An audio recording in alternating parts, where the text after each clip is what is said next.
Thank you, Shailendra. It's a privilege to have this opportunity to address this group, and I am equally keen and keenly looking forward to joining ISID. And as you can see, I have already started focusing attention on industrial transformation of India, which is the key mandate of ISID. And that is what I'm going to talk about today.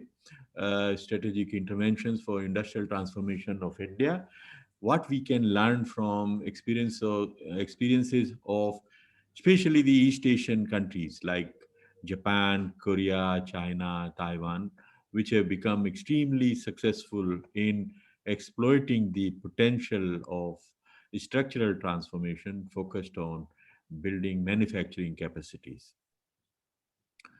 I have also written on this theme in a couple of papers, which I will be happy to share after the session with all the participants through the Secretariat, Shailendra and Yes. Rama. So you will get those papers by email. So I have put together some material in this presentation based on those papers. And one of them actually appeared in EPW in December only, just December 2020. And the other one was in the book uh, published 2 years ago in honor of Professor Deepak Nair. I'm sure you know Professor Deepak Nair. So in 2018, a book was published in his honor. And so I had written a paper in that book on industrialization. So this presentation draws upon uh, these two, but some other material over time I have been producing.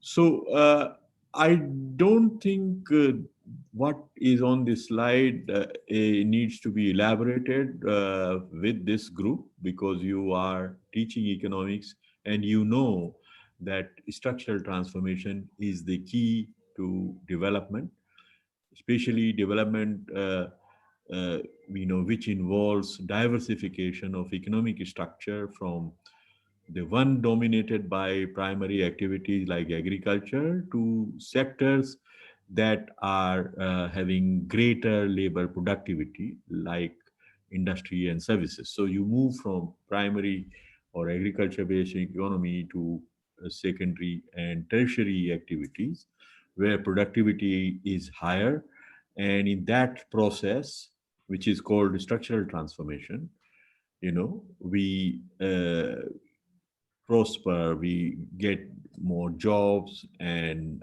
higher value addition, higher productivity, and that is the secret of development. Then there is a quote I have summarized of Nicholas Kaldor of 1967, who had said that few countries, if at all, have achieved prosperity without industrialization. And the few countries he included, that those did not have to industrialize to prosper, are highly resource rich countries like Australia, New Zealand, and Canada. All others, any country that has become prosperous by or through industrialization. And in recent times, you may have heard of Sustainable Development Goals. This is an agenda comprising 17 Sustainable Development Goals uh, adopted by the 197 members of United Nations. It was adopted in 2015, and that agenda of Sustainable Development Goals recognizes the transformative and job creating potential of industrialization. So, uh, but when you think about India, we have had very substantial structural transformation over the past 50 years, but it has been a structural transformation of very distorted type, in the sense that although share of uh, agriculture has gone down, and if you look at this figure on the right hand side on the screen, how share of agriculture has dramatically fallen from over 50% in 1950-51 to under 15%, 15%, in recent times. So there is a structural transformation. We have moved away from low value adding, low productivity sectors like agriculture. However, we have bypassed the manufacturing sector. So share of manufacturing in GDP is under 15%. It is around 30% in East Asian countries. So we have not been able to make a mark in the manufacturing. And what is worse is that since 1997, share of manufacturing in GDP has actually come down. It has been declining. And so what has happened is that agriculture as a activity, economic activity that has come down from 50 to 15%, but it has been contributed increasingly more. The GDP of India has been contributed by services rather than industry. And services account for over 55, 56% of India's GDP. However, uh, you know, this sector, which has given very good growth to India, services have been at the core of dynamism of Indian economy, have not been able to create jobs in the same proportion. So, as a result, agriculture continues to sustain over 50% of India's population for livelihood purposes. So, this is the basic reason for persistence of poverty in India, that a sector which accounts for only 15%, 15% of GDP, or, hosts or provides livelihood to nearly 50% of the workforce, which means productivity and earnings obviously are low. So what we need to do is to move such a large proportion of people to more creative, more productive jobs, more decent jobs that can, help them to realize their full potential. And if we look at the job creating potential of different sectors in the economy, you will find that manufacturing sector has maximum job creating potential if you include both direct and indirect jobs. As you know, manufacturing activity creates or generates a lot of forward and backward linkages. So it generates a lot of demand for other sectors like logistics. Some people will be engaged in transporting raw materials to the factory. Some people will be engaged in transporting the finished products from the factory. Some people will be engaged in distribution of the output of the factory, and vice versa. So, a lot of indirect jobs are created. So, per unit of investment, you get maximum jobs created in manufacturing compared to all other sectors. So the other thing, I was saying is that share of manufacturing actually has come down since the peak of 1997 in India. So I was asking a question whether Indian economy has been deindustrializing prematurely.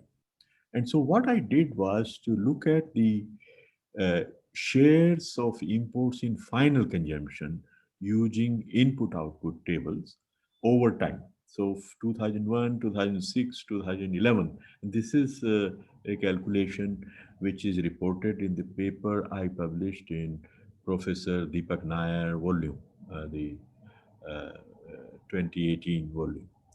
So I use input-output tables to compute the share of imports in final consumption in select manufacturing sectors. And you find that import dependence or share of imports in final consumption has gone up in major industries that account for very large proportion of total GDP or industrial output, chemicals and chemical products, the basic metals and fabricated metals, machinery from 5.9% to 15%, electrical and optical equipment 20 to 52%. So in transport sector also it is increased from 0.5% to 4.7%. So Indian economy or it has been deindustrializing. This is a finding which is consistent with other studies. There are two I have listed. One is Amir Apu and Arvind Subramaniam, who was India's chief economist, chief economic advisor some years ago. So they have used different methods to arrive at a conclusion that India has been deindustrializing. Now, Danny Roderick, in his 2015 paper, has talked about that deindustrialization is a kind of a pattern, a stylized fact. When countries cross the US dollar 5,500 in 1990 dollars of per capita GDP. But India GDP per capita GDP is under $3,000. So if it is happening in India, we can surely call it a premature deindustrialization. I mean, if it was happening after India has crossed $5,500 per capita GDP, then it would be fitting in a pattern. Global pattern is that once you reach certain level of prosperity, because wages begin to rise, so share of industry begins to decline and services catch up from there. So that is not happening in India. In India, we are deindustrializing before that threshold level is reached. So this is a conclusion which we get from different studies, including my own based on input-output tables. Now, what is happening? Why India has been deindustrializing? So this is on the slide. I have put 3, 4 regions explaining this. One was the trade liberalization, especially withdrawal of quantitative restrictions on imports, which were phased out in 2000. And that suddenly exposed India to international competition, international markets. And we'll talk about later that Indian industry, although was producing most of the things that we consume, was not internationally competitive because of different objectives of the policy followed earlier. And that uh, exposure to international competition after import licensing was withdrawn affected some of it. So imports started to come. The other was that IT hardware industry, which came up in India. And I remember working with computers made in India in 1980s. But in 2000 onwards, India signed this information technology agreement of WTO, under which all duties on IT products were to be removed, and without any, import restrictions and tariffs on imports, the this which this agreement entailed, a lot of local industries simply wiped out, simply stopped producing. So today, you can't buy any computer which is made in India. They are all imported, or at least assembled, at the most assembled, not made in India. The other were some free trade agreements with East Asian countries. There also, whatever little tariffs that we had were removed, and East Asian countries have become very efficient and competitive producers of goods, and we will talk about that. And so that also did not help. If, but major trend, which I think explains this is a hollowing out effect of Indian industry, where the established Indian producers of several goods relocated the manufacturer or subcontracted the manufacture of their output to outside India to take advantage of the appreciation of rupee. So I have in a figure on the bottom of this slide, which showed how Indian rupee has appreciated, and that makes it more competitive, cheaper to get it manufactured in other countries and import and sell, putting your brand name. So you would ask why Indian rupee is appreciating when we are running, uh, you know, f- uh, current account deficits on a sustainable basis. I mean, successively we have been running current account deficits, so Indian exchange rate should be declining, depreciating. Why it is appreciating? This is a good question. And the explanation or answer of that is in rising short-term capital flows. We opened our, stock markets to short-term capital flows by FIIs, FIIs, foreign institutional investors, who bring the pension funds, money, deposits, and all that to Indian stock markets to benefit from the volatility. They make big returns at the Indian stock market because, as an emerging market, the potential of India to grow and make money in Indian markets is recognized widely. So they come and invest in India. And so, as a result, the rupee has been appreciating in real terms, which makes it more competitive, more cost effective for Indian companies to produce in other countries like China. I generally tend to give an example of a toaster.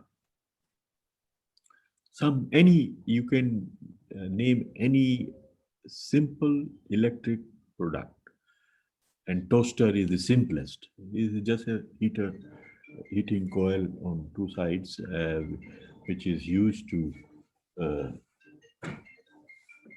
just a minute. I think not my phone. Somebody.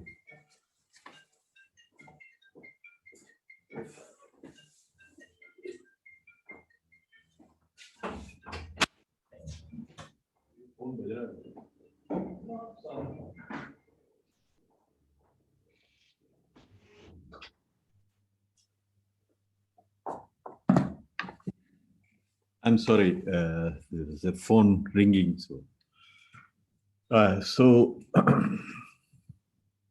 yeah.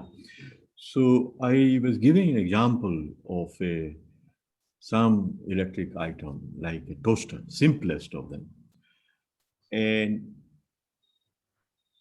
in the 1980s, in the 1990s, you had plenty of locally made toasters. But now, if you go to buy in one of these stores, you will buy Bajaj or Murphy or whatever brand name you are used to, but they will all be made in China, you know, except for one or two brands. So there is a same Indian company brand name, but the product is made in China. So this is what has happened, and this is the phenomena I call as hollowing out of Indian industry.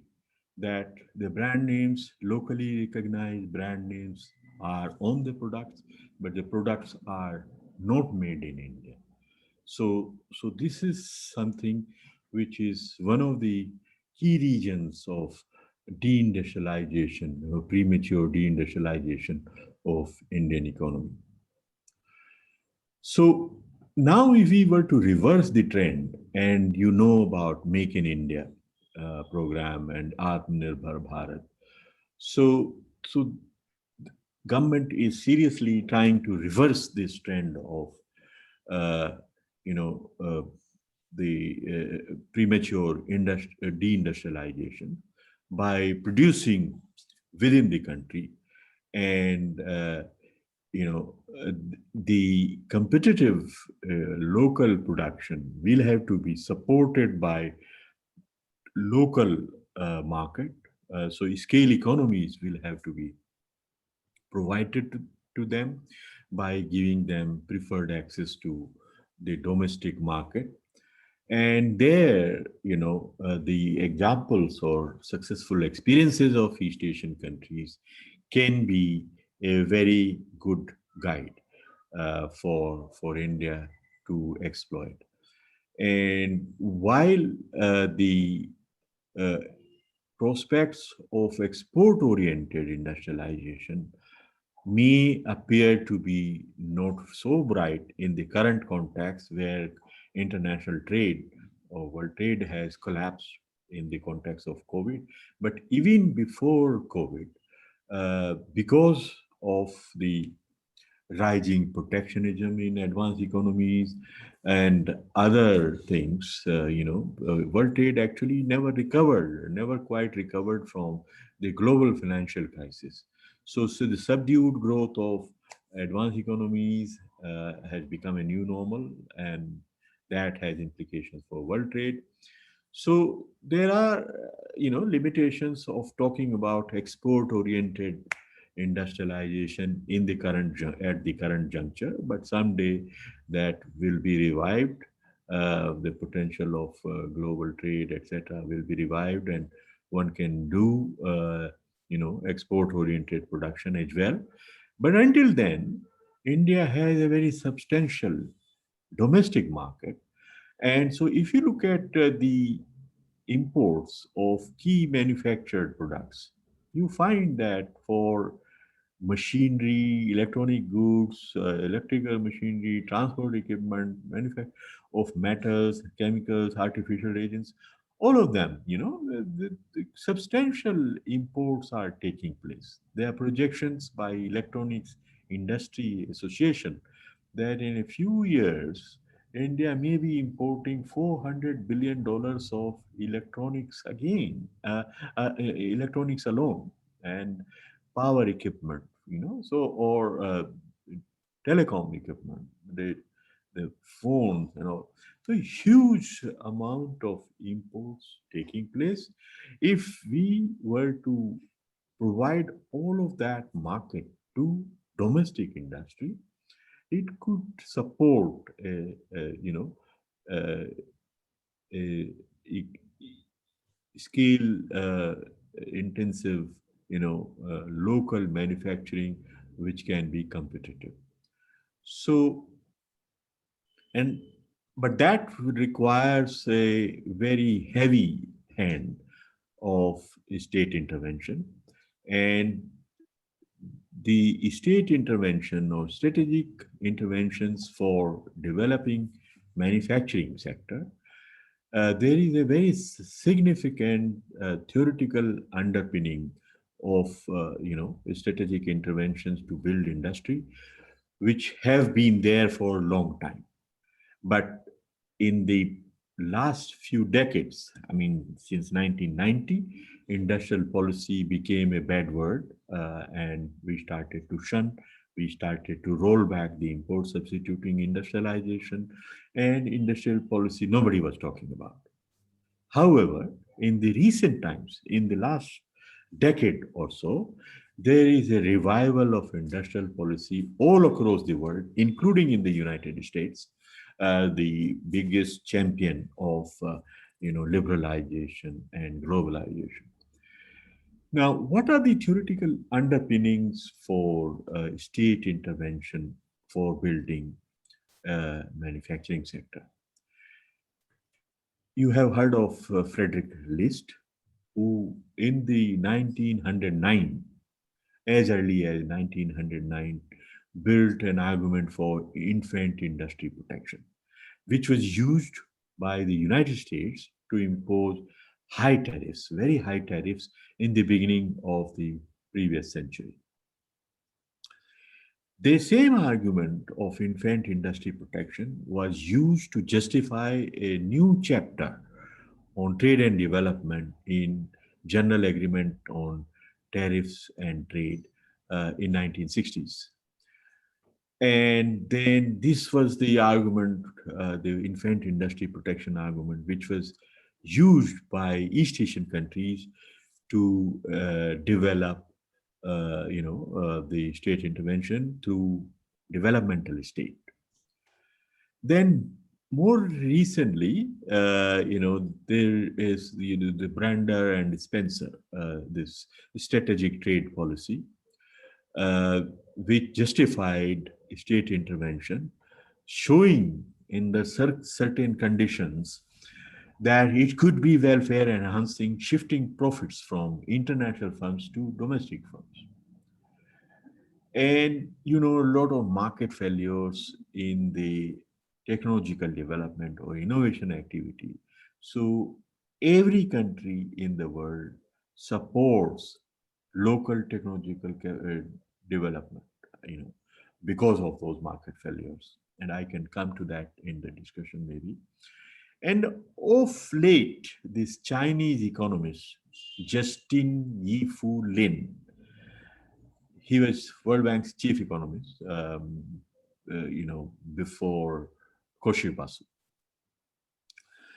Uh, he has written a lot on new structural economics, which is justifying the role of state or state interventions for manufacturing development. So now coming to what have East Asian countries done and to successfully industrialize themselves, several things, and I will spend some time to share some of their experiences. Firstly, they have used heterodox policies. They have been a mix of, some of the liberal and some of the interventionist policies. So they haven't been wedded to any ideology that markets are good or states are good for industrial development. They have uh, evolved a mix of both state and markets working in in a complementary manner, supporting each other rather than either state or markets. They have coordinated policies across sectors and over time to adjust the emphasis, according to the needs. And the extensive state intervention has been documented in Japan, Republic of Korea, Taiwan, Singapore, China, and Vietnam. And we will go through some of those lessons. So, what did it entail? So, there are 4, 5, or 6 areas of intervention that I have listed, and I will share with you. There are many others, but key ones are these. So, for instance, using trade and exchange rate management in a very strategic manner and not in a passive manner. The argument, neoclassical argument, which you often hear, is that trade is an engine of growth, and that is, you know, sort of defined in terms of that you liberalize your trade policy, and that is good for economic growth. But this is not borne out by the evidence. So, what did East Asian countries do?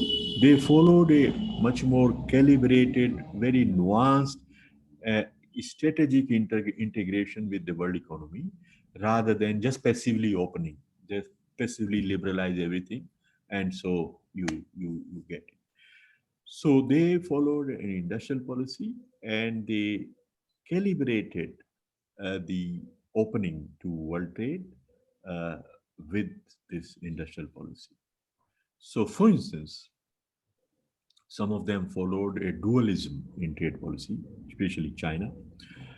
They were restrictive for imports but open for exports. So, best of both worlds, so to say. They managed exchange rates. Japan was heavily managing exchange rates when a dollar used to be equal to 380 yen. And so, because Japan was exporting cheap goods to every country, the developed countries became very concerned, and United States forced Japan to come to the negotiating table to restrain the cheap yen or the undervalued exchange rate. This was an accord called Plaza Accord because it took place in a Plaza Hotel in New York in 1985. Since then, there has been a kind of restraint on Japanese yen's exchange rate, and you know that in the last 10, 15 years, Japanese yen has hovered around 100 yen to a dollar. It goes up, down a little bit, but around 100. It used to be 380 or more yen per dollar before Plaza Accord. Republic of Korea has very extensively rationed foreign exchange in the early years of industrialization when they were still developing their manufacturing capacities. China's case is highly, documented. They had a dual exchange rate initially, one applicable for imports, which will make imports very expensive. Another applicable to exports, which will make exports very cheap and competitive. Then they moved to a managed float in 1984. Then they pegged their exchange rate with dollar uh, so that yuan cannot appreciate. Then they were forced by the economy or world community to, when they were running trade surpluses on a sustained basis, they were brought to a negotiating table and they were forced to float yuan, but they agreed to do or float it only to move within a very narrow band, 2.5% plus or minus. So it moves very, in a very small band and remains very undervalued. The other thing which they have used extensively is using both import substitution and export promotion to exploit scale economies. They needed to build scales, massive scales. So their domestic market should be available to domestic manufacturers, but also the international markets, so that they can produce at a very large scale. So they combine the elements of import substitution and export promotion although the emphasis had changed over time. It has been calibrated. So, for instance, Malaysia, import substitution during 1950s and 60s, then switching over to export orientation in 1970s, then 1981 onwards, import substitution again on based focused on heavier industries, followed by export orientation. So there is a nuance position. Build local capacities through import substitution, expose it to export promotion orientation, then again, fill the gaps and all. Republic of Korea, they started with the, you know, heavy and chemical industrialization uh, in 1973 and infant industry protection until 1980. The third thing I want to talk about and share with you, this is also again very extensively documented, which is a selective approach to improve quality of FDI. Quality of FDI, incidentally, is a term that I coined in a 2002 book, which was published by Oxford University Press. Its title is Globalization and the Quality of Foreign Direct Investment, because I try to argue that all foreign direct investments are not same. They vary in terms of their direct and indirect effects on the host government or host country. And so the quality which is used to capture direct and indirect effects of foreign direct investment should be as much a concern of a policymaker as the quantity of foreign direct investment is. So you know that all different finance ministers of developing countries try to get as much as foreign direct investment as they can. But my argument was that you should target quality foreign direct investments, not just all foreign direct investment, because quality indeed varies greatly. Anyhow, coming to the East Asian example, they have really been very concerned to improve quality of FDI inflows or to attract FDI that helps them really and not any FDI.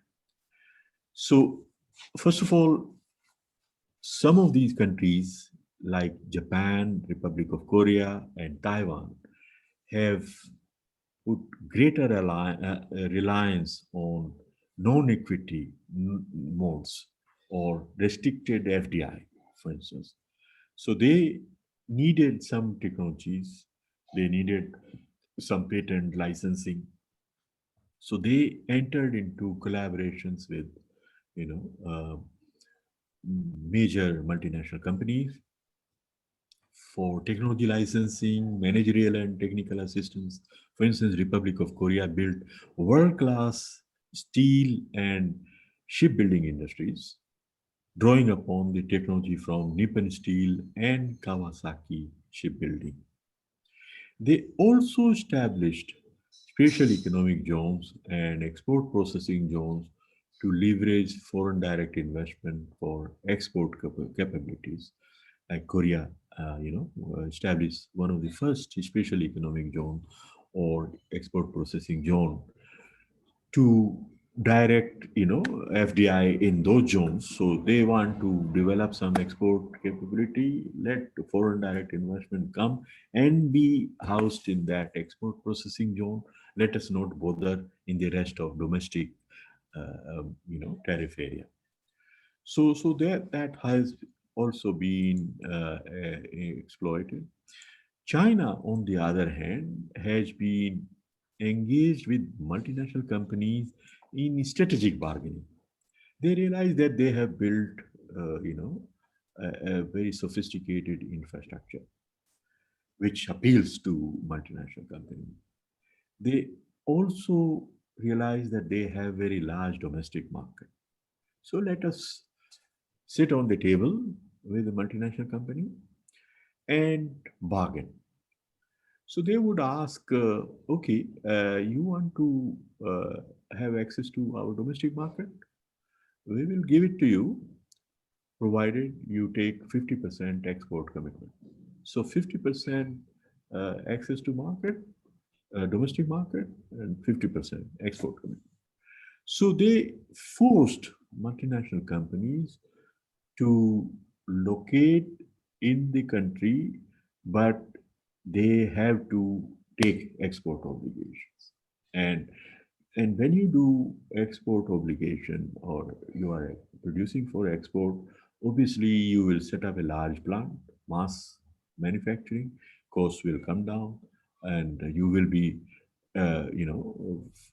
very much clear that you need to be competitive because otherwise you can't export. So, so it worked very well for them, and they, proactively also targeted foreign investors.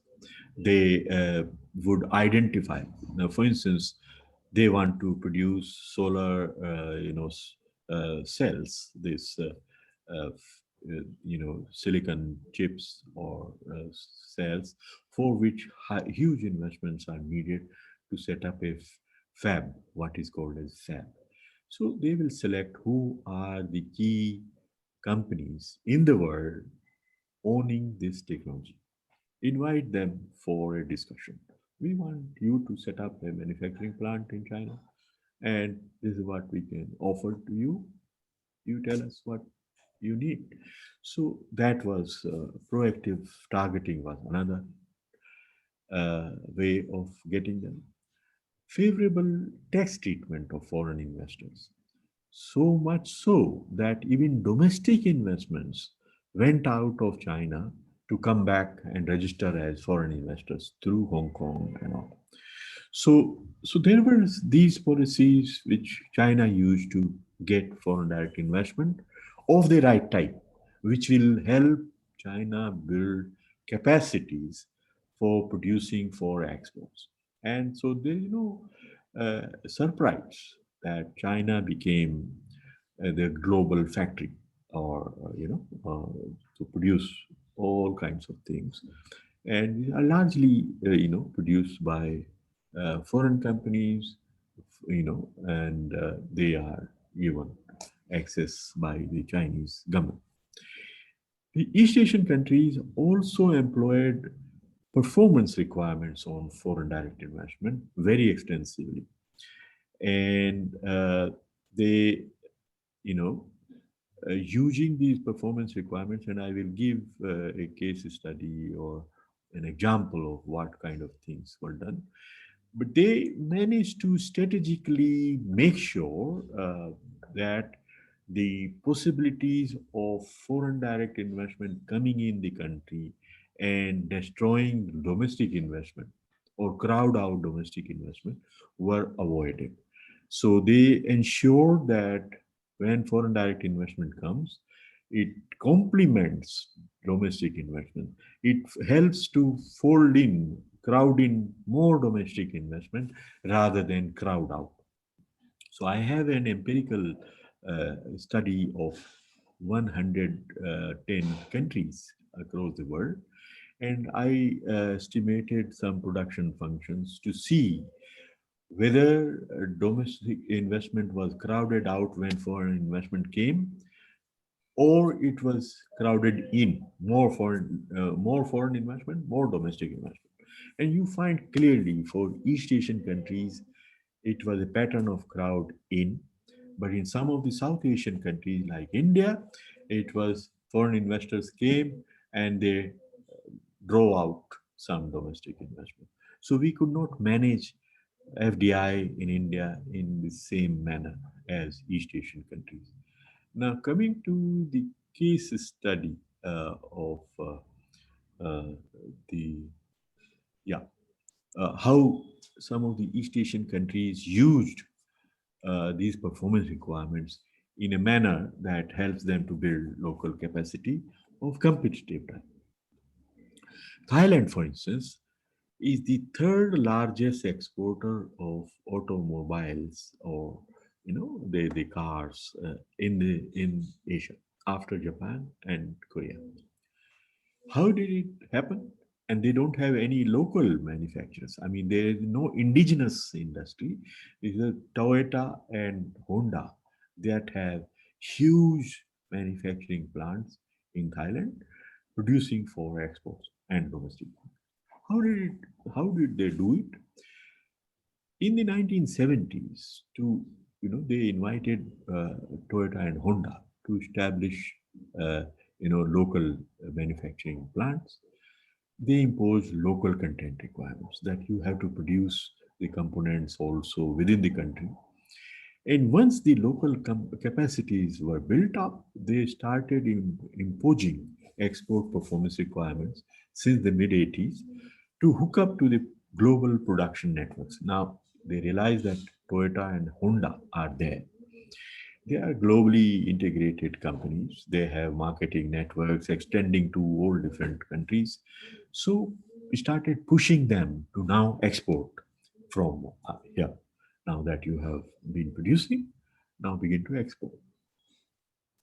So as a result, Thailand has become a global production base for Toyota pickup trucks and Honda City for Japan. And in 2014, I had the numbers of export. They exported 1.2 million dollar worth of 1.2 million vehicles worth 30 billion dollars. In 2014, and of course, more recent figures will show perhaps more exports. The fourth thing that they did in East Asia was, the enterprise development and national champions, building local companies, local champions that carry your industrialization, that carry your brand names, that carry your expansion. So they supported selected firms. They identified who are the best, most capable companies which have potential to grow into larger ones. And so they identified them and supported them to nurture their capacities, scales, build up scales, build brand names, and global operations.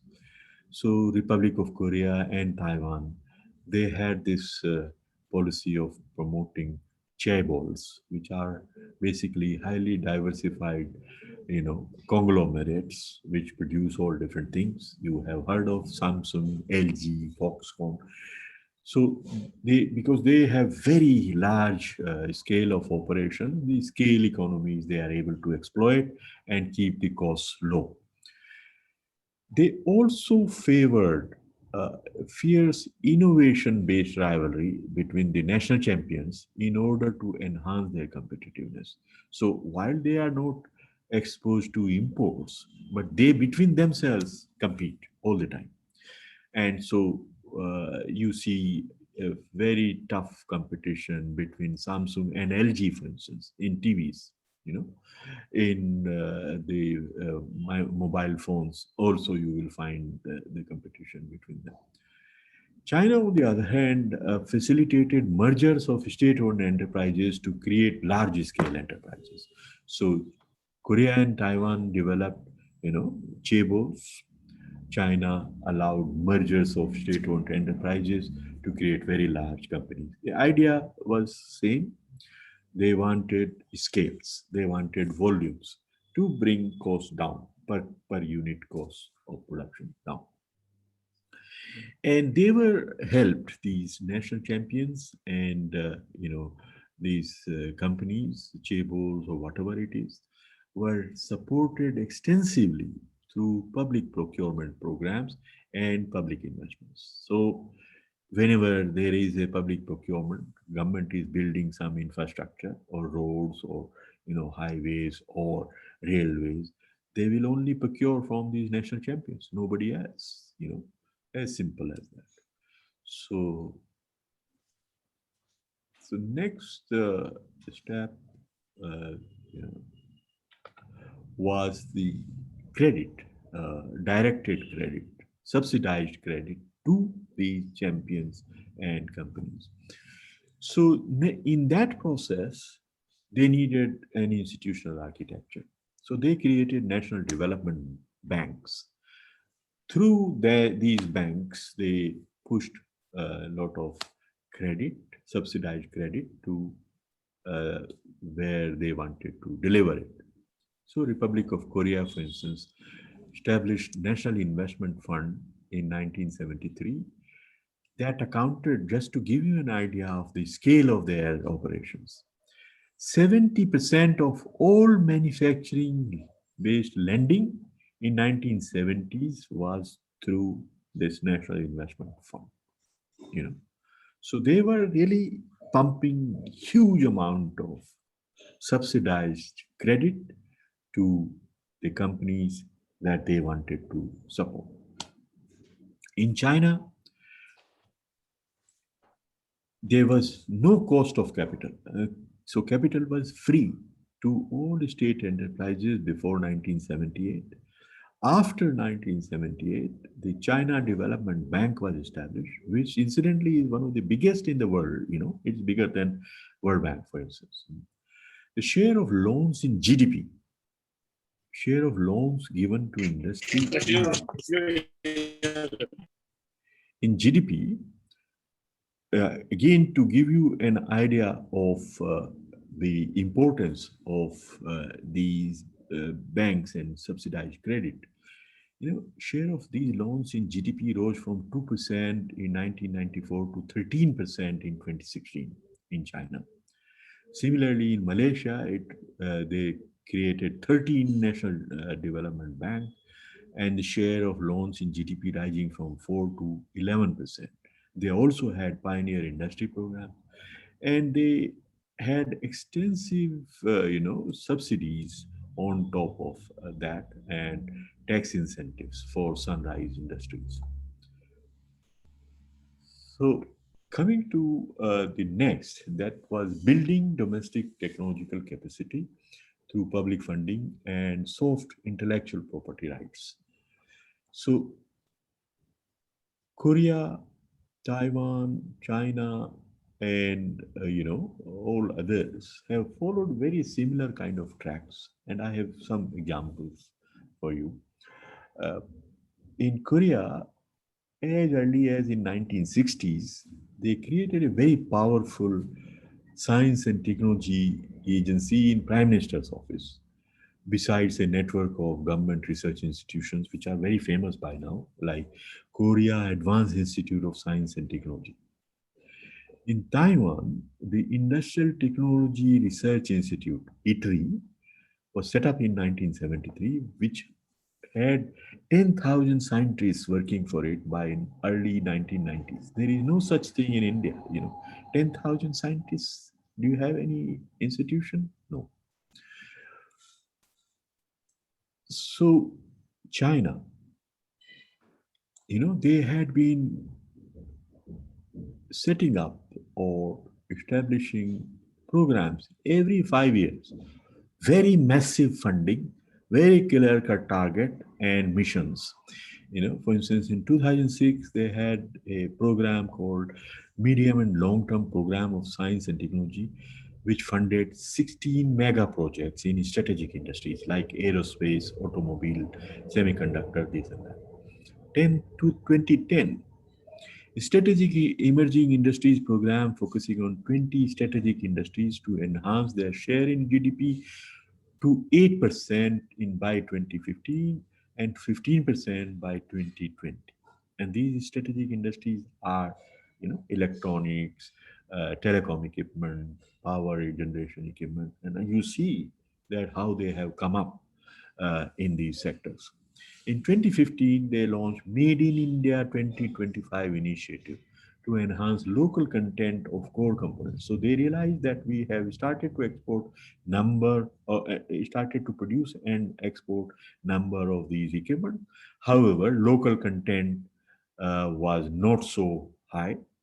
So they wanted to enhance local content in core components to 70% by 2025.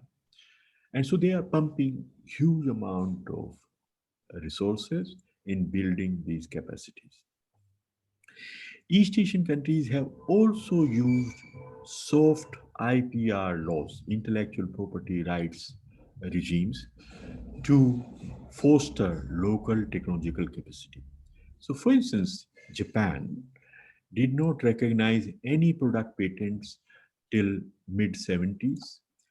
Korea did not recognize them till mid 1980s, and China till 2002. What does it mean? It means that since product patents are not recognized in my country, so any company, Japanese, Korean, or Chinese, is free to steal anybody's technology because nobody's patent is recognized in my country. Okay, so it helped in building capacity through reverse engineering.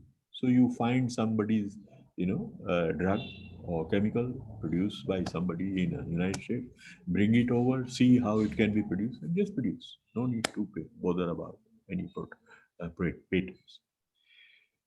They also encourage utility models or petty patents to encourage incremental innovations.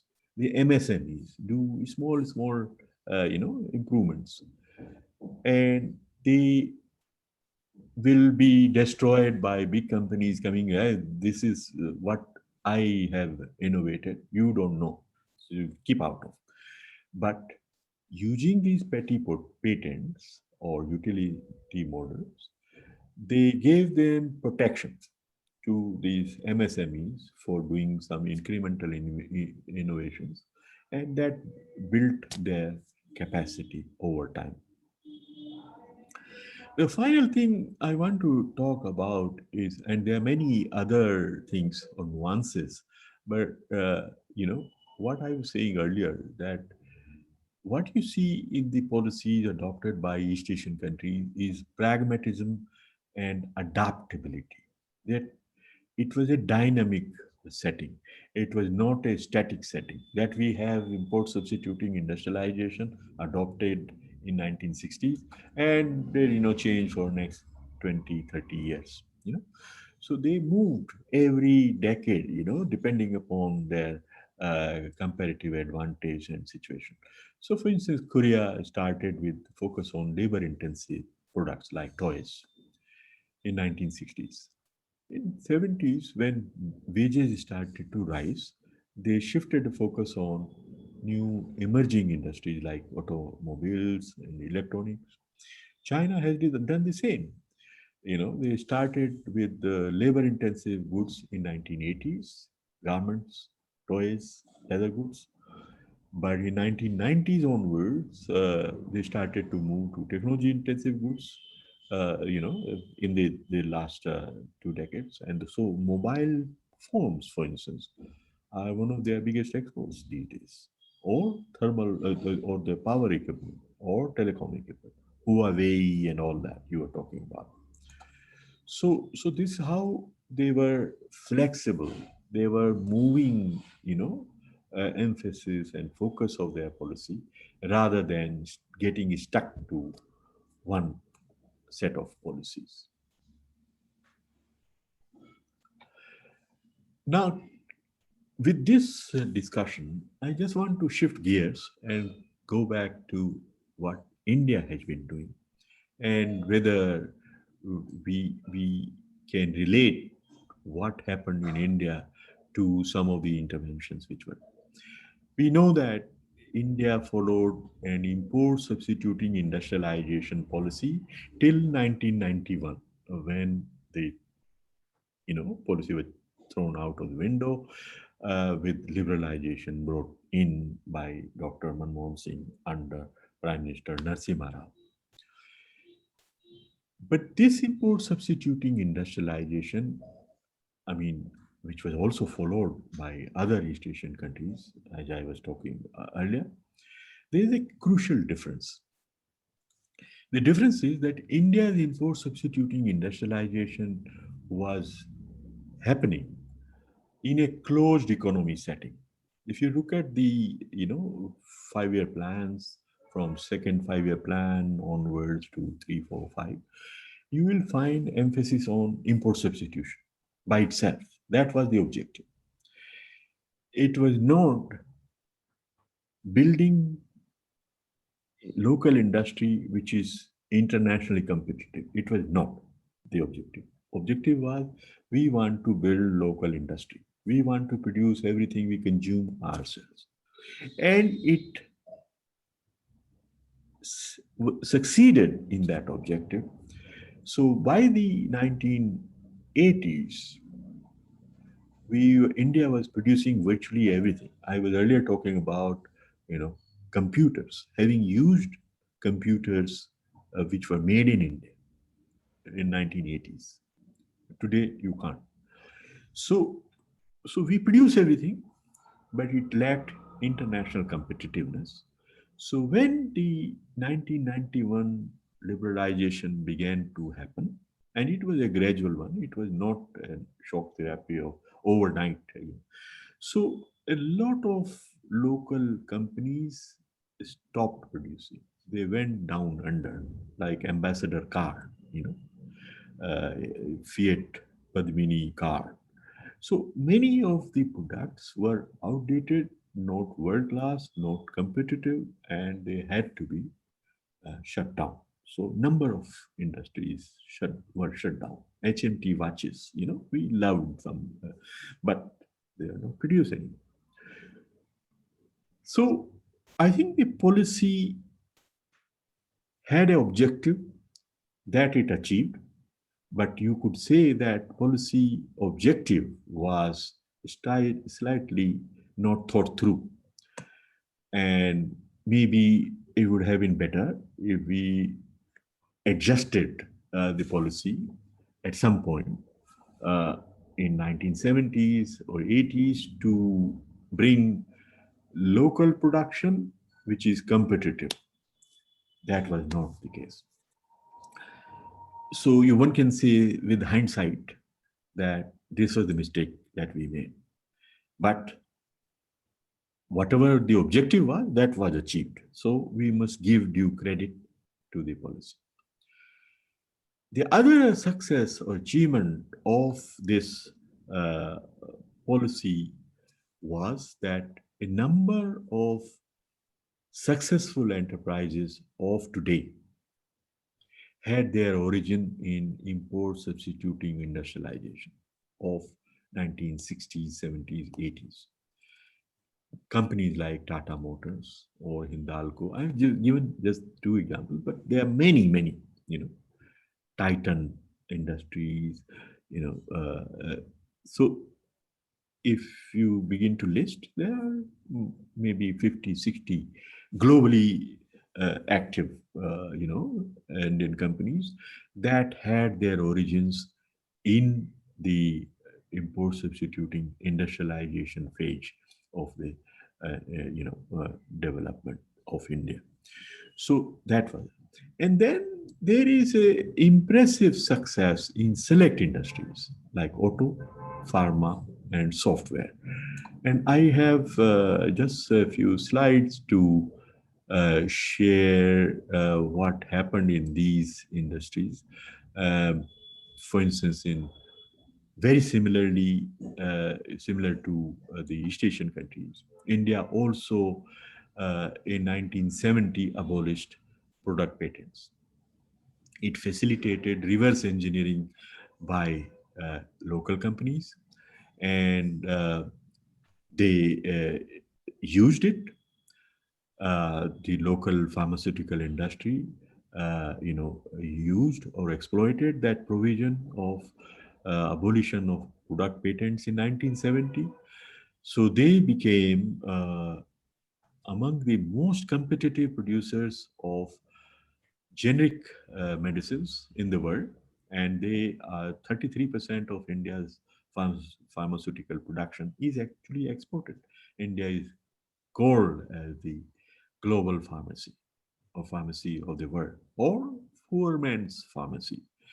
So and it has, been documented how Indian vaccines and HIV/AIDS treatment have brought down the cost of treatment in Africa and everywhere else. And other countries, African countries, have actually pleaded that Indian companies should continue to supply the generic medicines. So, so this is one achievement. Uh, the these are some other indicators of success in pharma. I don't want to spend time on this, but I want to share also about how we built a vertically integrated automotive industry. So in 1980s, at the beginning of 1980s, Government of India proactively invited Suzuki Motors to build or produce compact cars in India. But it imposed a performance requirement, phased manufacturing program, or local content regulation on Suzuki joint venture that you have to generate 75% of local value addition within 6 years. So you just can't be importing components from Japan and assembling them here.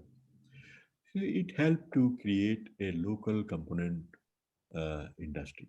So you go to Gurgaon and you visit the Suzuki plant. Around that, you will see hundreds and hundreds of smaller companies which produce gearboxes, piston rings, the seat covers, seats, and wheels, and all that, supplying to Maruti Suzuki plant. So that phased manufacturing program, which is a performance requirement on FDI, help to build locally integrated, vertically integrated auto industry. The other thing I want to talk about is that in 1990s, Ford company came to produce cars in India. They were allowed in, but with a performance requirement that they have to uh, maintain a foreign exchange neutrality. So if they import something, they have to export as much. Okay, so the balance is nil in foreign exchange consumption. So there, you know, they started producing without bothering about this. Then for some approvals, Ford company executive visited Ministry of Industry, and the Ministry of Industry reminded them of this performance requirement that you have to be foreign exchange neutral. So they were, oh my God, this is something they had not thought about, and they were importing a lot of components. So they suddenly got into action what we could export from India. So they invited, representatives of their subsidiary in England, which is called Visteon. Visteon is a component procurer for Ford. So their representatives came and they visited several component producers in India of auto components, and they went around Chennai and different places, and they procured some samples from India. When these samples arrived in their UK plant, Ford's UK plant, somebody I interviewed in Ford UK for a paper I was writing on performance requirements, he said that when the supplies of the samples arrived in the plant, they were astonished to find that the quality of Indian made components was very good and prices were very affordable. So they said that, oh, we were missing an opportunity. So they sent, several people to go and procure within the country. Then they set up two subsidiaries to just only procure components from India. When they found that Ford was, procuring components in India, their arch rival, GM in US, they also sent their people to procure components in India. And then, Volvo, Daimler all different majors from auto started to line up, for procuring components in India. So just one single intervention, that you have to be foreign exchange neutral, forced these companies to become to exploit India's potential for component exports. Today, we export more than $20 billion of components alone from India every year. So this happened because of this performance requirement. So I just want to conclude with this, this presentation, and because I want to leave some time for your questions, and there's still some 14, 15 minutes. Uh, you know, as I was saying in the beginning, a manufacturing-oriented structural transformation of India, which India has bypassed, is very much needed to address the challenge of job creation. We have 20 million people joining the workforce in India every year. 12 million people joining the workforce in India every year. We need to find decent jobs for them. And there is no way agriculture can go on supporting that them. And so we need this structural transformation, manufacturing oriented type, for job creation, for reviving growth, which has been going down, and for sustainable management of balance of payments. You often get into these severe current account deficits. And so revival of industrial policy for strategic import substitution, not all import substitution, but selective, strategic, nuanced import substitution of the type I was showing to you or talking to you about in the East Asian type. That is what we need to leverage, and use our domestic market for fostering domestic manufacturing to create jobs, incomes, and save foreign exchange. The East Asian countries offer very valuable lessons in that, harnessing the potential of industry, using strategic interventions and other facilitations. So we need to adopt a strategic approach to harness the potential of manufacturing, leveraging domestic strengths for developing new, efficient products for local and global markets. So, with that, I end here, and uh, please feel free to uh, come up with any uh, comments or clarifications or questions that you may have. Thank you, sir. The floor is open for questions and answers. The participant can raise either hand or they can write their question in chat. Are there any whatever questions? you like. I can't hear you clearly. Can you speak a bit loudly or in the closer to the microphone? So the floor is open, sir. That's why I was just saying to the participant if they can. So participants can pose their questions either by raising hands or on the chat box. So please raise the hands, participants. Can you hear, sir, now? Yes, I can hear you very well. So kindly raise hands, participants, or we are looking at the chat box so we can pose your questions. Hello. Yes. Thank you, sir, for a wonderful lecture. Enlightening about the India's industrial growth and it is a history since beginning. My question is, where we failed, though we know we lacking in the manufacturing sector or manufacturing oriented growth.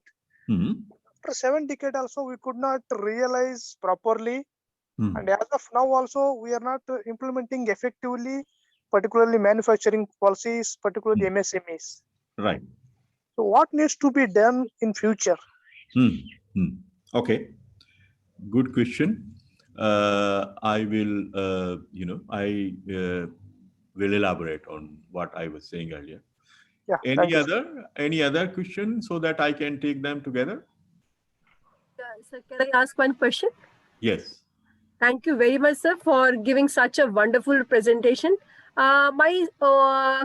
The query is, can you throw some light on the political institutions differences across China, East Asian countries, and India also to some extent? How far they have played that role? Okay, good question. Yes. Any other?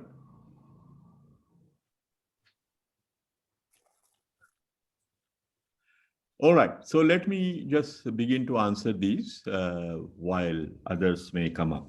So, Basavraj's question, Yes, where we have failed. I think that is what I was saying, that, the objective of the import substituting industrialization that we had was industrialization in a closed economy context. We did not think, we were not far-sighted enough that we can't remain a closed economy forever. So we did not target building industrial capacities that are internationally competitive. We just thought of producing everything that we import locally. And so we began to produce everything locally. But when we opened up, then we realized our folly, that we did not build industries that were competitive and up to date internationally. So they were crumbling, like, so we were producing 1950s cars, vintage cars, and using them. And they could be successful because India was a closed market.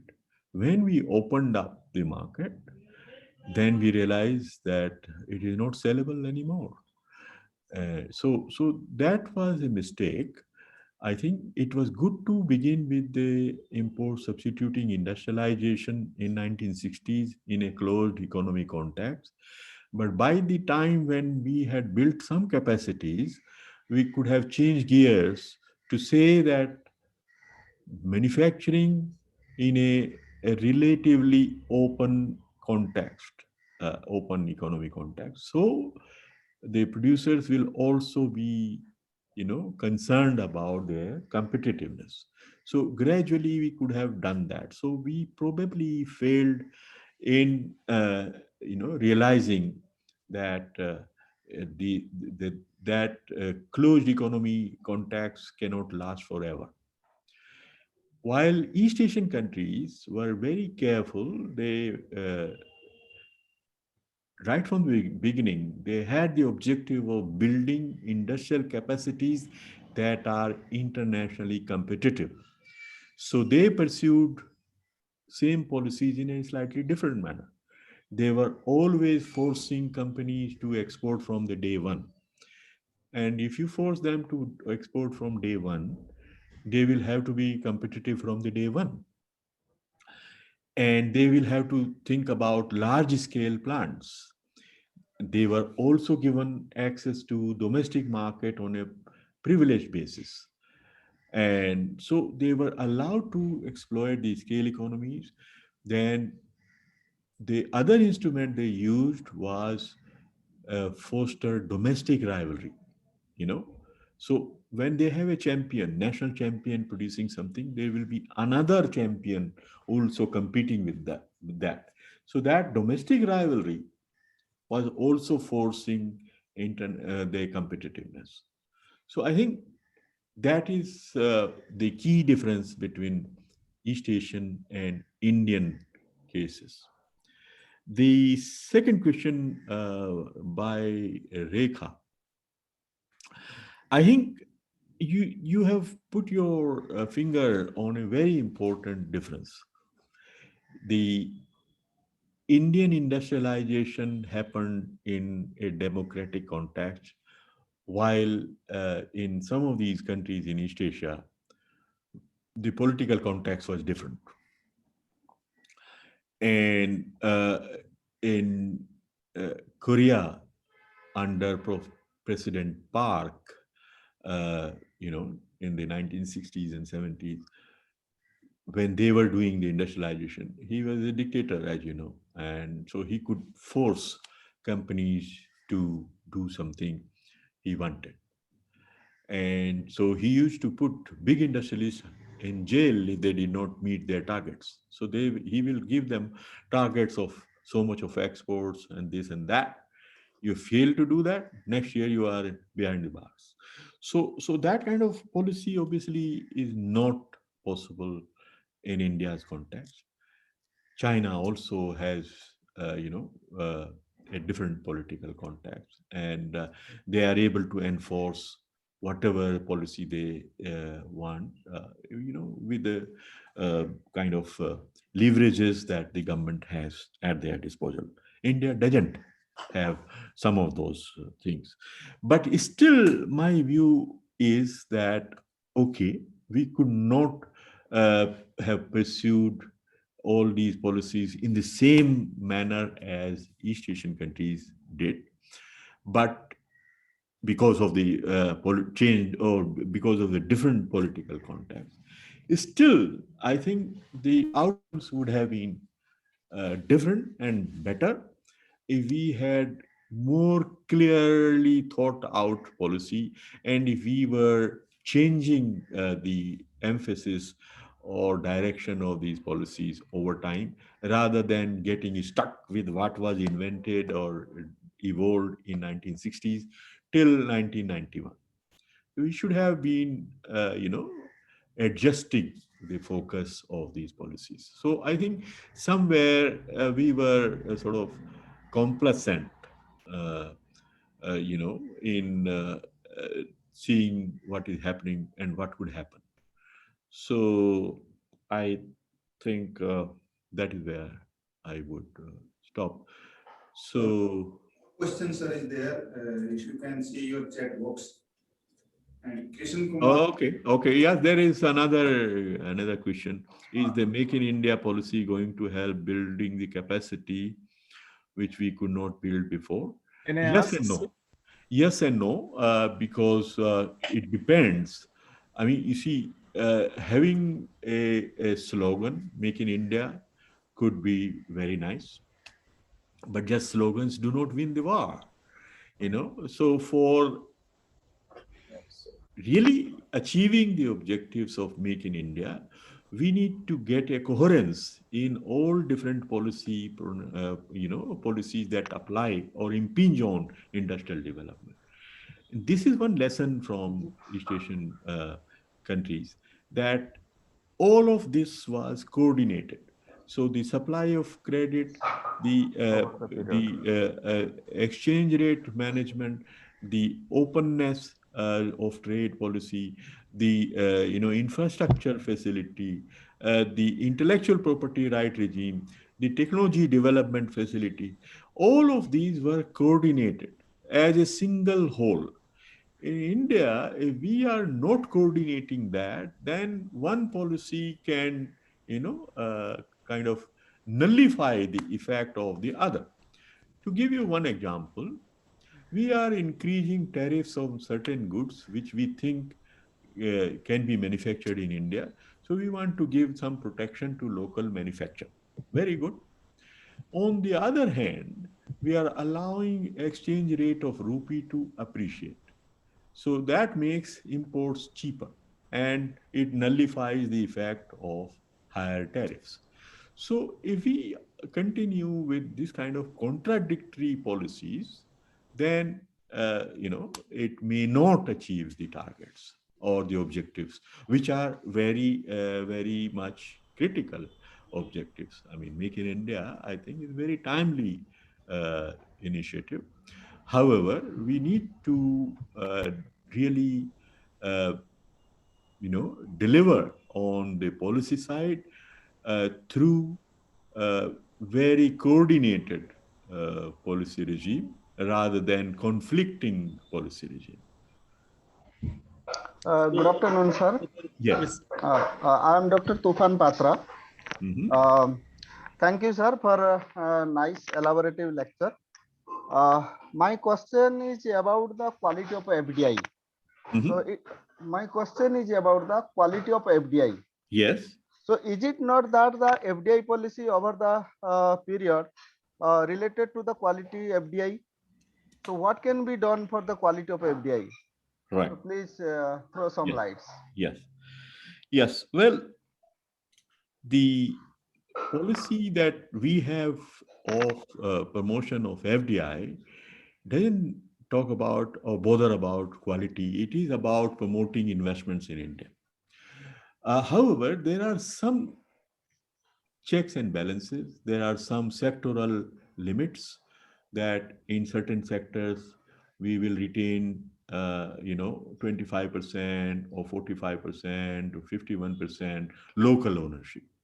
I think those are the only areas of intervention that have remained. All others are on automatic approval basis. When you say automatic approval, obviously you have given up your ability to regulate investment or screen investments. So there is no possibility or ability of anybody to ensure that the FDI that we are getting is of high quality or good quality. So we are allowing anybody to come in. So that is where some nuanced approach would be much better. For instance, some of the performance requirements, uh, sometimes proactive targeting of FDI, that we are struggling to build a plant for manufacture solar cells. There is a huge program of solar manufacture, solar generation, power generation. We are importing all of these panels from China. Okay. Okay, sir. We want to produce these solar panels in India. However, nobody is coming forward. So it is this Suzuki type initiative needed, that government calls 4, 5, or 10 producers of these panels in the world, wherever they are. Call them for a meeting, and we push them that you produce it here. And so what are your terms? And agree to those terms and force them to produce here. So proactive targeting is another way to get your objectives. So Suzuki delivered on India's objective of building a vertically integrated industry. If it was also left to the market, that allow anybody who wants to come, and no enforcement of local content regulation, we would still be there where we were in 1980s. Okay, sir. So those kind of mechanisms need to be used. And that is what East Asian story is, that they have not allowed passively any trade to happen, passively any FDI to happen or come. They have intervened, they have put their thumb on everything that comes in to achieve their developmental objectives. Thank you. Yes, sir. Thank you, sir. So, in the context of that, can Make in India policy be suitable to that, suitable for that? He's asking again. Yeah. Dr. Patra, we would request you to chat pose box. your question on either email. No, sorry, there is a lot of cross communication. Okay, thank you, sir. Thank you, sir, so much. Okay. Yes, Okay. Please share the email address. You can please pose So your there are questions. just two other questions that we will share with you through your emails that then you can answer, because we have to start the next session now. So this was a very interesting, the presentations, as you already mentioned. The India need to adopt not only strategic but the specific and selective policy that we have to follow in order to enhance our manufacturing base. And but the recent policies that you already pointed out, that we have not been so strategic to to make ourselves the manufacturing hub like China and other the East Asian countries have did. So with these words, sir, I really thank you for this the very interesting the presentation. And I request all the participants, please do not log out from your this link, because just we will keep you in waiting list for 5-7 minutes. And that I think 5:10 at 5:10 we will start the next session. One second. One second. Shailendra. Yes. Nagesh, Nagesh, Yes. you can hear me now? Yes. I think some of the, I'm really impressed with the presentation, because some of the statements that I made in the initial inaugural session have been substantiated by you in a very detailed presentation. Thank you. The convergence at the end is the same as we will have to strengthen the way that you have put it. I'm glad. I think it has helped in some of the statements that we made in the inaugural session. Thank you. I think very nice hearing you, and then recapitulated the whole thing. And thank you very much, Muthigaru, and thank you everyone for this patient hearing you have given to me. It was very enjoyable to join you this afternoon. And please feel free to get in touch in case you need any clarifications. And I will, of course, share through the organizers, Shailendra and Rama, the papers I was referring to. yeah, that would. Thank you so much. Thank you. Thank you very much. Thank you very much. Bye-bye. Good night.